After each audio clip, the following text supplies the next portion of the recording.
আজ তোমাদের জন্য আবার একটা নতুন ভিডিও নিয়ে এসেছি। তো তোমরা জানো আমাদের যে লকডাউনের খবরের জন্য একটা ভিডিও বানিয়েছিলাম, সেই ভিডিওতে মোটামুটি অনেক ভিউজ এসেছে। তো তোমরা সেটা অনেকে বলছিলে যে লকডাউন তো বলা হয়েছিল কিন্তু লকডাউন হলো না কেন? তো দেখো আমাদের যে এই মুহূর্তে কেন্দ্র সরকারের কি তথ্য লকডাউন সম্বন্ধে সেটা তোমাদের কাছে জানিয়ে দেবো। তো পুরো ভিডিওটা প্রথম থেকে শেষ পর্যন্ত দেখো, তাহলে তোমরা বুঝতে পারবে। দেখো চীনে আমাদের HMV যে ভাইরাস রয়েছে, সে চীনে কিন্তু প্রচণ্ড পরিমাণে বাড়বাড়ন্ত। তো চীনে কিন্তু ভয়ঙ্কর একটা পরিস্থিতি দেখা দিয়েছে। আমাদের ইন্ডিয়াতে এতটা পরিস্থিতি খারাপ নয়, কিন্তু তা সত্ত্বেও কিন্তু ভাইরাসের কিন্তু সংক্রমণ বাড়ছে।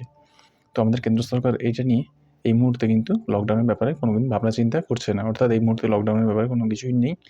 এখন লকডাউন হয়তো ঘোষণা করবেই না। কারণ আগেরবারে আমরা যখন লকডাউন ঘোষণা করেছিলাম, তখন কিন্তু সেই রোগটা বা করোনাটার কিন্তু বিশ্ব স্বাস্থ্য সংস্থা তাকে খুব একটা সংক্রামক রোগের একটা দিয়েছিল। কিন্তু যে ভাইরাসের কথা আমরা বলছি, এই ভাইরাসটা কিন্তু এতটা সংক্রামক নয়। তো এটাতে কিন্তু সেরকম মৃত্যুর খবরও কিন্তু আমরা পাচ্ছি না। চীনে কিন্তু সংক্রমণটা খুব বেশি হওয়ার কারণে অনেকে হাসপাতালে ভর্তি হতে হচ্ছে।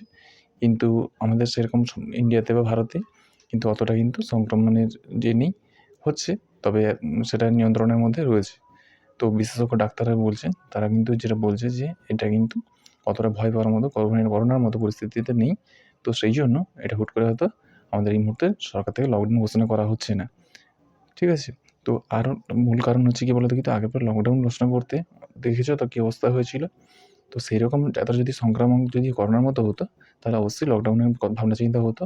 কিন্তু যেহেতু এটা এতটা সংক্রামক নয় বা এতটা ভয়ের কিছু নেই, তো সেই আমাদের কেন্দ্র সরকার থেকে আমাদের বা স্বাস্থ্যমন্ত্রী বা রয়েছে বা বিশ্ব স্বাস্থ্য সংস্থা আমাদের কি লকডাউনের মতো পরিস্থিতি যাতে না করতে হয়, সেরকম কিছু গাইডলাইন কিছু দেয়নি। ঠিক আছে? তো আশা করি তোমরা বুঝতে পেরেছো।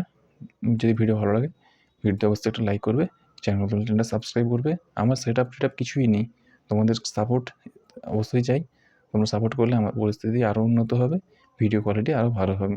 তোমাদের চ্যানেলটাকে প্রত্যেকে সাবস্ক্রাইব করো, বন্ধুদের সঙ্গে শেয়ার করো এবং কমেন্ট করো। তোমাদের প্রত্যেকের কমেন্টের উত্তর কিন্তু দেব।